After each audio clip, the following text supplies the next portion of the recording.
որ Էջմիածնում հոգևոր հավաք է տեղ ունենալու եւ իրենք գալու են Վեհարանից, ինչպես 2018 թվականին իշխանափոխություն արեցին, նույն կերպ հեռացնելու են Վեհափառին։ Դուք ինչ դիրքորոշում ունեք, դուք որ կողմում եք լինելու, բարիկադի այն թե այս կողմում, դուք պաշտպանելու եք Վեհափառ Հայրապետին, թե ոչ։ Այդ հայտարարությունները այսօրվա վիճակով երբեմն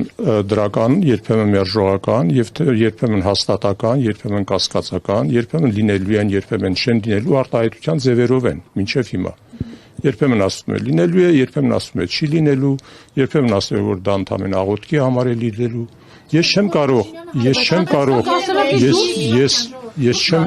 Ես չեմ կարող այս պահին ենթադրել, գուշակել եւ պատասխանել։ Դա ճիշտ է, որ Վեհափառ Հայրապետը դուրս բերվի այստեղ։ Ես չեմ կարող պատասխանել ձեր ասածը։ Եթե դուք ուզում եք այդպես ասել, կներեք դուք հստակ չեք ասում ոչ, ո՞նց եք վախենում որ եք ասում։ Ես չեմ ասում այո կամ ոչ, ես ասենք ուզեք ձեր խմբագրին հանեք, ասենք ոչ։ Ես ասում եմ, չեք վախենա։ Դուք չեք լսում հարցը։ Ձեր մտքի մեջ ձեր հարցերն են եւ ձեր ուզած պատասխաններն եք ուզում։ Այս լրագրողուհին ընդամենը հարցրեց, այդպիսի հայտարարություն է եղել եւ ես պատասխանեցի, թե այդ հայտարարությունը ինչ ձևերով է եղել։ Եվ համբերեք, լավ, հիմա ինչ։ Նման բան մինչև այսօր դեռ չի եղել եւ հստակ չէ, կլինի նման բան, թե չի լինի։ Հիմա դուք ո՞րն եք ուզում։ Համբերություն ունեցեք։ Ես հուսամ, որ նման լարում ծայրահեղ վիճակ չի լինի եւ դա կլինի լավագույնը։ Ես կարծում եմ, որ բոլոր հարցերը մեր ազգի մեջ, ինչպես որ Վազգեն Կաթողիկոսն էր ասում, ամենից առաջ պետք է հիշենք, որ մենք նույն ազգի հարազատ զավակներն ենք։ Արդյոք հնարավոր չէ գտնել լուծումներ, որպեսզի այդ տեսակ լարվածությունները ձեր մեջ,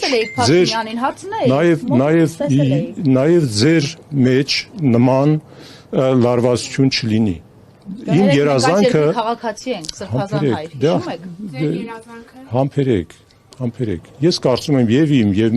մեր ժողովրդի եւ բոլորիս երազանքն է ունենալ խաղաղ, ապահով երկիր, որտեղ բոլորս ապրենք հանգիստ, խաղաղ, ուրախ երջանիկ։ Փոխզիջման այս պարագային։ Փոխզիջման, չգիտեմ, փոխզիջում ինչ նկատի ունեք, բայց ես ենթադրում եմ, որ երկու կողմերի համար էլ կան ճանապարհներ եւ կարող են այդ ճանապարհները գտնվել։ Դրա համար, եթե ես լուծում առաջարկեմ, կլինի սխալ։ Դրա համար ժողովներ են լինում, քննարկվում են այդ հարցերը, ինչպես միշտ է եղել։ Ինչպես միշտ է եղել, մեր պատմության ընթացքում նման հարցերը քննարկվել, լուծվել են ժողովով։ Մենք պատմության ընթացքում չենք ունեցել, որ երկրի վարչապետը այդպիսի բառամթերքով գնահատականներ տա եպիսկոպոսած դասին։ Այսօր այդ հերթական ժողովներից մեկն է, որը պատասխաններ պիտի որ տա։ Մի վերջին հարց ու վերջ։ Գևորգ Սրբազանը իր վերջին հարցազրույցում, առավոտին տված հարցազրույցում Ասիացիոտնու թեմի առաջնորդը,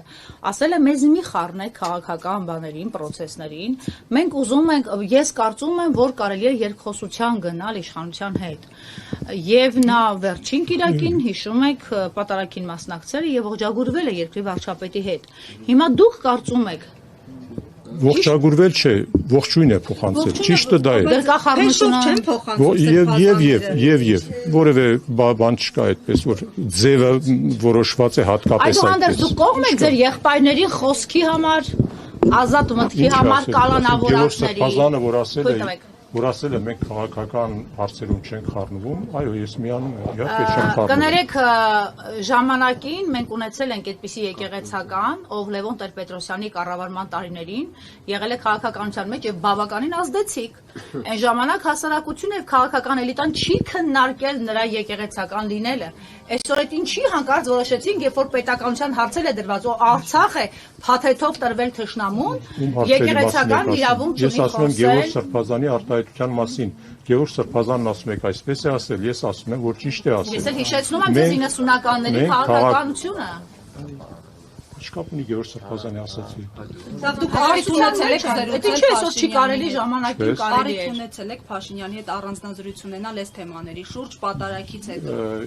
երբեք այդ առիթը չեմ ունեցել դժբախտաբար։ Նույնիսկ պատարագի ժամանակ վարչապետը եւ իր ամբողջ խումբը շտապում էին, կարծում եմ այստեղի ընտրությունների հետ կապված, եւ ստեսություն ասելուց բացի երկրորդ բառ փոխանցելու առիթ չի եղել։ Ափսոսում եք։ Չեմ ափսոսում, ասում եք, պատասխանում եմ։